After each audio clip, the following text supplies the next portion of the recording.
Beredar video detik-detik angkutan umum, angkot terbalik, gara-gara menghindari pemotor jatuh.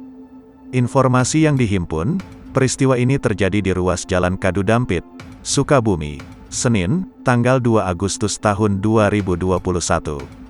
Kecelakaan bermula saat wanita pengendara motor diduga hilang fokus dan terjatuh. Lalu, sebuah angkot yang berada dari arah berlawanan langsung banting setir ke arah kiri demi menghindari pemotor yang jatuh tersebut.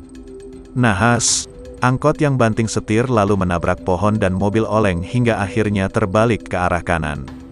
Pemotor yang terjatuh lalu coba ditolong oleh beberapa warga yang berada di sekitar lokasi. Seorang penumpang lalu tampak keluar dari kaca belakang mobil yang copot. Tidak ada korban jiwa dalam kejadian tersebut.